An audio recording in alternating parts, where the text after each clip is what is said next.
नमस्कार, फाइटर समाचार में आपका स्वागत है। पेश 8 जुलाई बुधवार सुबह 6:15 बजे श्रीगंगानगर और हनुमानगढ़ की खास खबरें।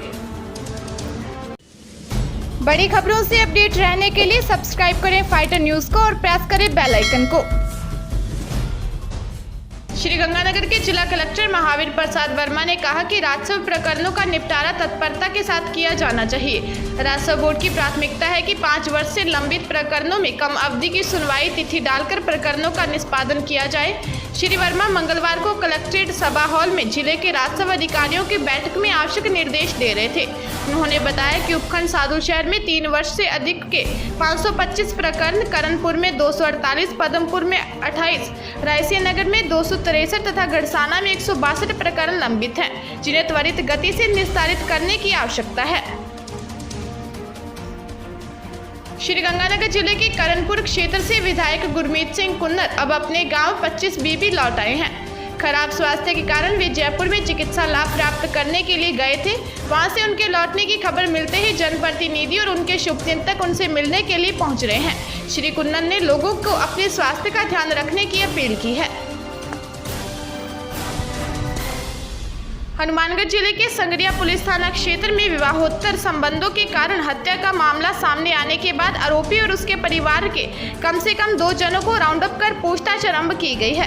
थाना अधिकारी इंद्र कुमार कुमावत से प्राप्त जानकारी के अनुसार राकेश मेघवाल नामक युवक की हत्या कर दी गई थी। इस संबंध में राकेश के पिता परसाराम निवासी बोलामाली की रिपोर्ट के आधार पर सीताराम, उसकी पत्नी गुलाब कौर, भाई बाबूलाल व भतीजा नरेंद्र के खिलाफ मुकदमा दर्ज किया गया है। हनुमानगढ़ में कोरोना विस्फोट हुआ है। मंगलवार को एक साथ 23 जने कोरोना पॉजिटिव पाए गए हैं। इनमें 22 एक ही परिवार के हैं। स्वास्थ्य विभाग से प्राप्त जानकारी के अनुसार जिले के पीलीबंगा उपखंड क्षेत्र में एक ही परिवार से संबंध रखने वाले 22 लोग कोरोना पॉजिटिव पाए गए हैं। यह परिवार हरियाणा में एक विवाह समारोह में भाग लेने के लिए गया था। वहां से लौटा और इनकी जाँच की गई तो 22 कोरोना रोगी पाए गए हैं। वहीं एक रोगी हनुमानगढ़ जंक्शन से सामने आया है। जंक्शन का रोगी दुर्गा विहार में पॉजिटिव पाए गए व्यक्ति के संपर्क में आया था। पीलीबंगा में एक साथ 22 रोगी सामने आने के बाद प्रशासन में भी हड़कंप मच गया है। 22 जने 3 अलग अलग वार्ड में रहते थे। इन सभी वार्ड में कंटेनमेंट जोन बना दिया गया है। वहां पर पुलिस पहरा भी लगा दिया गया है। बताया जा रहा है कि इनके संपर्क में आए 10 लोगों के सैंपल भी जाँच के लिए भिजवाए गए हैं।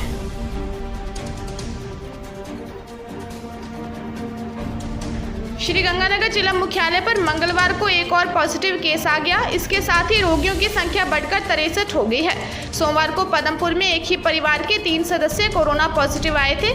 पीएमओ डॉक्टर केएस कामरा ने बताया कि नया मामला श्रीगंगानगर जिला मुख्यालय का है। बिहार से आई एक महिला पॉजिटिव पाई गई है। इसके साथ 3 अन्य लोग भी थे। उनको क्वारंटाइन किया गया है। हालांकि उनके सैंपल जाँच के दौरान नेगेटिव आए हैं। पुरानी आबादी में नया मामला सामने आने के बाद वहां पर पुलिस पहरा लगा दिया गया है। नगर परिषद की टीम की ओर से इलाके में सैनिटाइज करने का कार्य किया गया है। स्वास्थ्य विभाग के अधिकारी और कर्मचारी डोर टू डोर जाकर जनसंपर्क करने में जुट गए हैं। वहीं पुलिस ने संबंधित क्षेत्र में बनाए गए रेड कंटेनमेंट जोन में लोगों को आवाजाही की अनुमति नहीं दी है। वहाँ पुलिस का पहरा लगा दिया गया है। कोरोना संक्रमण काल को देखते हुए हाल ही में मृत्यु भोज को लेकर मिली एक शिकायत के बाद राज्य सरकार ने इसके प्रति सख्त रुख अपना लिया है।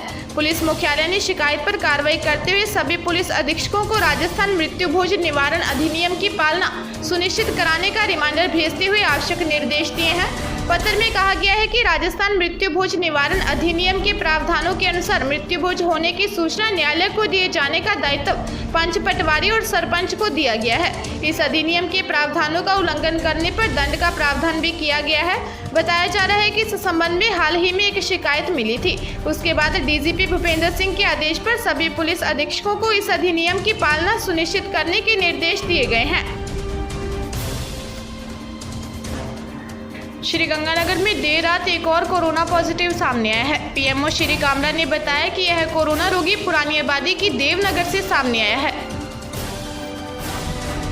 ताजा तरीन खबरों के लिए फाइटर न्यूज को सब्सक्राइब करें और बेल आइकन को प्रेस करें ताकि नई न्यूज अपडेट होते ही आपके फोन की घंटी बज जाए।